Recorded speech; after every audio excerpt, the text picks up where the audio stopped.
Alright, so let's talk about the material setup of the rest of the scene, those geometries. Now, because this geometry was originally imported from Maya, and we do have texture and stuff already here, we can just use the texture we used on these guys. Alright, so back here I'm gonna set up some material. To do so, I'm gonna create this new node that is called material network. Okay, and we can change this material network's name to be material network chapel, right? So that's for our chapel, and go inside of it. We can Control B to maximize that. Can create a principal shader. Principal shader is the equivalent of Vary material or AI standard surface or mental raised Mia materials. This is the one you use for the majority of the surfaces. I'm gonna call this guy break. Okay, I'm gonna use this guy for the breaks. Now, in order to assign this to the geometry, you can go back to the rigid destruction, and right after rigid explosion we can unpack, and after unpacking we can then go ahead and create a material node, and this material node allows us to assign material with the group and the material. So I'm going to go to the drop down menu. Oops, don't have anything. Yeah, and maybe just need time to update. I'm going to click on the drop down menu and go look for the wall break material group. Now this material group is actually automatically generated based on the material you have from the FBX file you exported.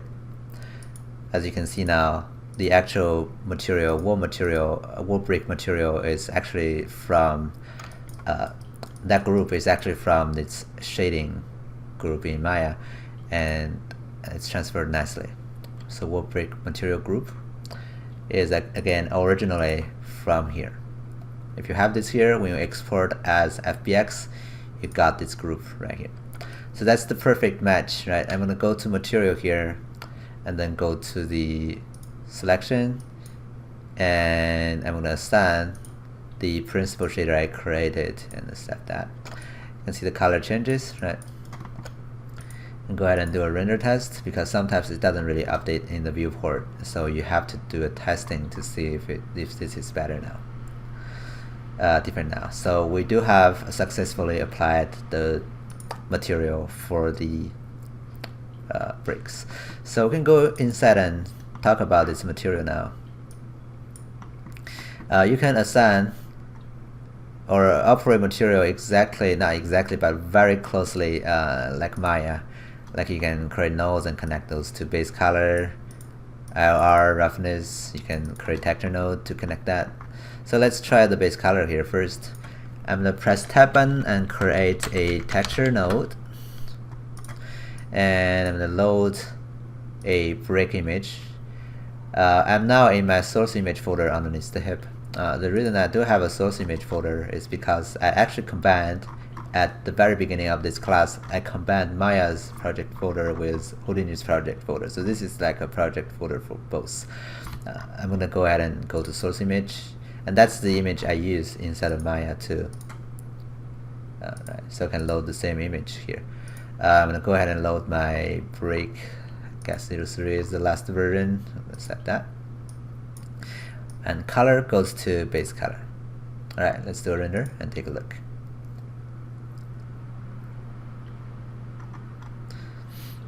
Now you can see the break material is being applied on the model, right?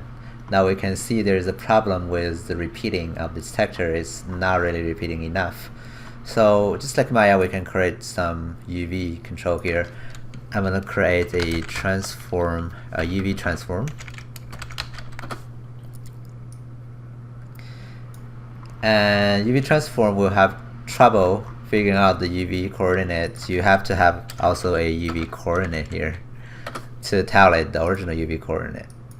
Oops, I'll break that. And so this goes there. Alright, now it goes back to the default settings, and I can go to the UV transform here and say scale the UV.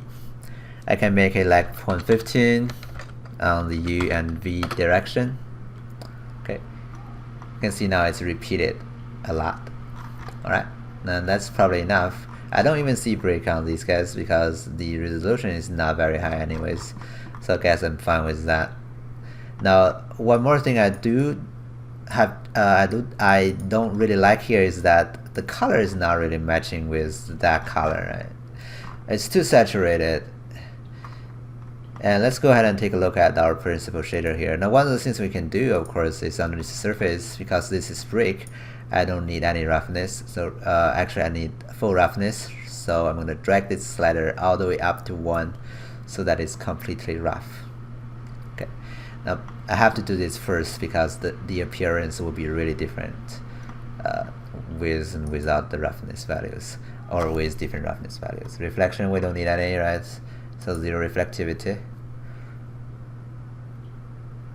Okay, and everything else should be fine.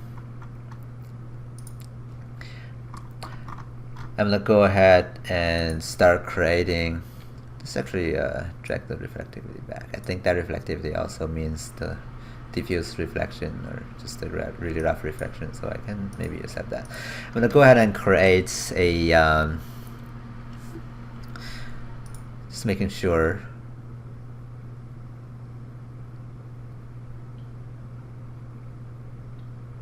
surface facing the viewer. Yeah, we have to, I think we need to keep this on. I'm gonna go create a color correction here. So allow me to color correct. Right, just like Maya's color correction node, or remap node, or remap HSV to be specific. I'm gonna remap it.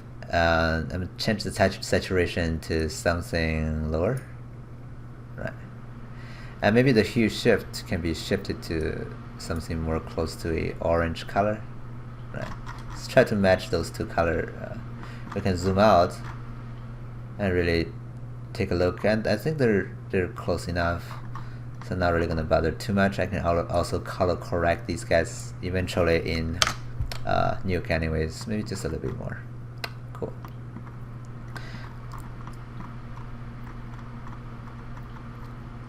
Alright, now I'm not gonna do bump map either because this is, you know, pretty flat, and even they do have some bumpness, it's not gonna be noticeable here anyways. So I'm gonna say this is okay. I'm gonna settle down with the setup of this part of the model, of this material.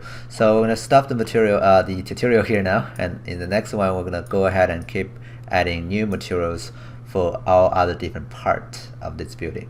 Okay, see you next time.